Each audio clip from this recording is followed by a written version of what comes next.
रावलपिंडी के मुज़ाफ़ाती थाना चौंतरा के इलाके में ज़मीन के तनाज़े पर दो फरीकों में मुसल्लह तसादुम के नतीजे में एक शख्स जाँ बहक हो गया है। ज़राए के मुताबिक फ़रीक़ैन के दरमियान फायरिंग 8 घंटे से ज़ायद वक्त जारी रही। बताया गया है कि दो निजी housing societies blue world city और अब्दुल्ला सिटी के दरमियान मुबैना तौर पर झगड़ा हुआ।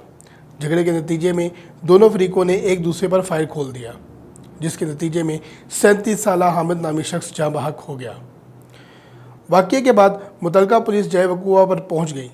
पुलिस ने जाँ बहक होने वाले शख्स की मैयत तहवील में लेकर पोस्टमार्टम के लिए अस्पताल मुंतकिल कर दी है। पुलिस का कहना है कि वाक़ये की तहकीकात कर रहे हैं, जबकि दोनों निजी हाउसिंग सोसाइटीज़ के दरमियान मुतअद्दिद बार फायरिंग के वाक़यात हो चुके हैं। हालिया वाक़ये में दोनों पार्टीज़ के दरमियान मुबैना तौर पर आधा घंटा फायरिंग जारी रही, जिसके नतीजे में इलाके में खौफ व हरास फैल गया। मज़ीद इस तरह की वीडियोज़ को देखने के लिए सब्सक्राइब कीजिए हमारा चैनल न्यूज़ टू यू और विज़िट कीजिए हमारी वेबसाइट www.news2u.com.pk। अल्लाह हाफ़िज़।